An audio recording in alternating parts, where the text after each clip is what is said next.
여러분은 샤워할 때 혹시 귀 뒤쪽까지 꼼꼼히 닦으시나요? 생각보다 많은 분들이 머리 감고 얼굴 닦고 몸 닦고 나면 그냥 대충 물만 적시고 지나갑니다.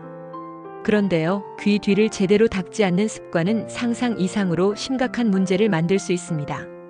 오늘 영상 끝까지 보시면 아마 여러분은 샤워 습관을 완전히 바꾸게 될 겁니다.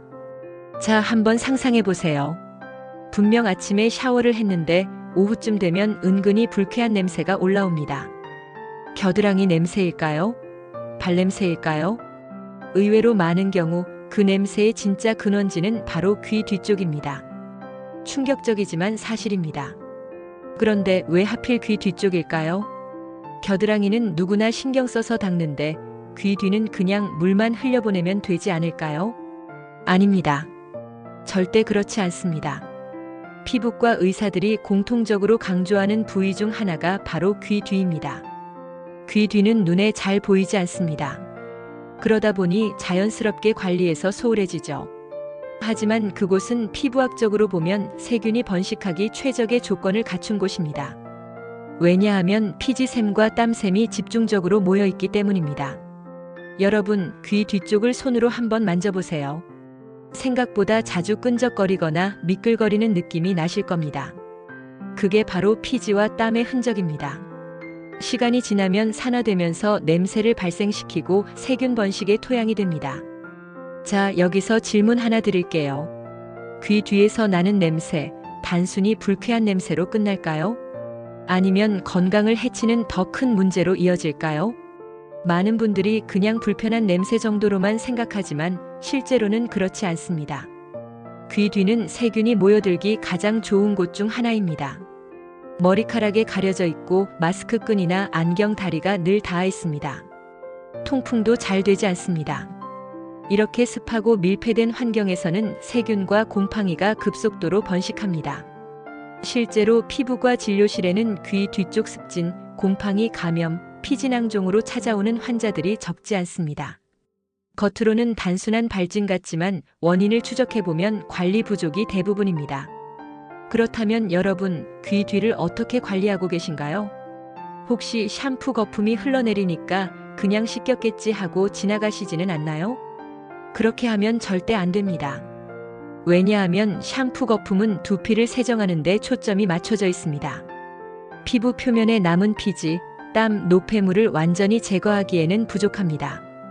특히 귀 뒤처럼 굴곡진 부위는 더욱 그렇습니다. 그럼 어떻게 해야 할까요?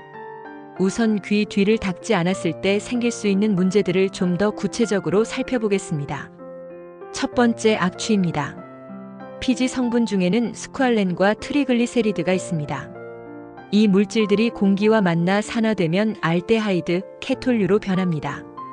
이게 바로 불쾌한 냄새의 주범입니다. 두 번째, 피부 트러블입니다. 귀 뒤는 각질이 쉽게 쌓이는 부위입니다. 각질과 피지가 섞이면 모공을 막고 염증을 일으킵니다. 실제로 귀 뒤 여드름이나 종기가 생기는 경우가 많습니다. 세 번째, 세균 감염입니다. 귀 뒤에서 자주 발견되는 세균은 황색 포도상 구균입니다. 이 세균은 피부염의 원인이 되고 상처가 있을 때는 염증을 더 악화시킵니다. 특히 면역력이 약한 사람은 곰팡이 감염으로 이어지기도 합니다. 네 번째, 만성 습진입니다. 귀 뒤가 늘 습한 환경에 노출되면 피부 장벽이 무너집니다. 그 결과 붉은 반점, 가려움증, 진물이 동반되는 습진이 발생합니다. 이것은 단순히 외관상의 문제가 아니라 삶의 질을 크게 떨어뜨립니다. 자, 이제 궁금하시죠? 그럼 귀 뒤를 어떻게 씻어야 할까요? 그 전에 실제 임상 연구 결과를 하나 소개해 드리겠습니다. 한 대학병원 연구팀은 귀 뒤를 매일 닦는 사람과 거의 닦지 않는 사람을 비교했습니다. 그 결과 닦지 않는 그룹에서는 곰팡이균 수치가 5배 이상 높게 나왔습니다. 악취 성분 농도도 무려 3배나 높았습니다. 반면 매일 닦는 그룹은 피부 트러블 발생률이 70%나 낮았습니다. 또 다른 실험에서는 귀 뒤를 3일간 닦지 않은 사람들의 피부 샘플을 배양했습니다. 단 72시간 만에 세균 밀도가 급격히 증가했고 피부 표면에서 염증 반응이 관찰되었습니다. 이 결과는 귀 뒤 관리의 중요성을 분명하게 보여줍니다. 그런데도 많은 분들이 여전히 이렇게 말합니다. 나는 귀 뒤 냄새가 안 나는데요. 하지만 본인은 잘 모릅니다. 코가 익숙해져서 스스로는 못 느끼지만 주변 사람들은 바로 알아챕니다. 그래서 귀 뒤 관리가 특히 중요한 겁니다. 그렇다면 의사나 전문가들은 어떻게 말할까요? 피부과 전문의들은 한결같이 말합니다. 귀 뒤는 반드시 손으로 직접 닦아야 합니다. 하지만 구체적인 방법은 영상 후반부에서 정리해 드리겠습니다. 자, 다시 한번 질문 드리겠습니다. 여러분은 지금까지 샤워하면서 귀 뒤를 얼마나 신경 써 오셨나요? 아니면 거의 무시해 왔나요? 만약 지금까지 소홀히 했다면 오늘 영상을 기점으로 습관을 바꾸셔야 합니다. 왜냐하면 귀 뒤는 단순히 냄새만의 문제가 아닙니다. 여러분의 전반적인 피부 건강, 더 나아가 자신감까지 좌우하는 부위이기 때문입니다.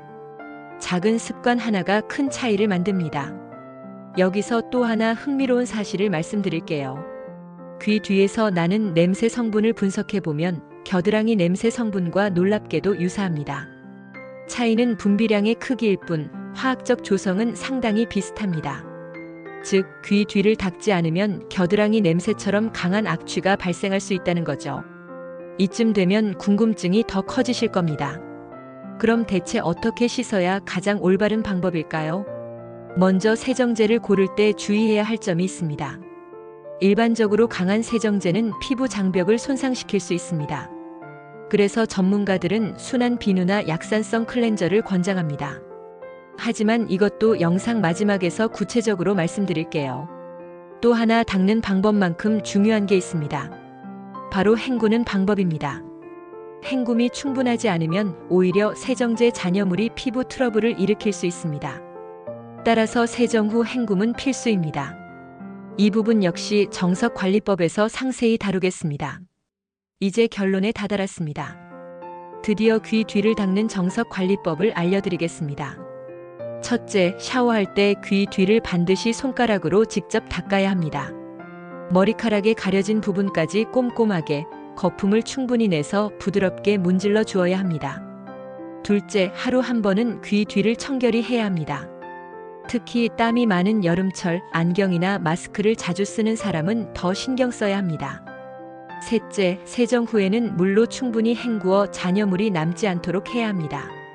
넷째, 필요하다면 귀 뒤까지 보습제를 가볍게 발라 피부 장벽을 지켜주는 것이 좋습니다. 이것이 바로 의사들이 권하는 귀 뒤 관리의 정석입니다. 자, 오늘 내용을 정리해 보겠습니다. 귀 뒤는 눈에 잘 보이지 않아 소홀해지기 쉽습니다. 하지만 피지와 땀, 세균이 모여들어 악취와 피부 질환의 원인이 됩니다. 따라서 샤워할 때 반드시 귀 뒤를 꼼꼼히 닦는 습관이 필요합니다. 작은 습관 하나가 여러분의 건강과 자신감을 지킬 수 있습니다. 오늘부터 귀 뒤 닦기 꼭 실천해 보시길 바랍니다. 영상이 도움이 되셨다면 구독과 좋아요, 알림 설정 부탁드립니다. 끝까지 시청해 주셔서 진심으로 감사드립니다.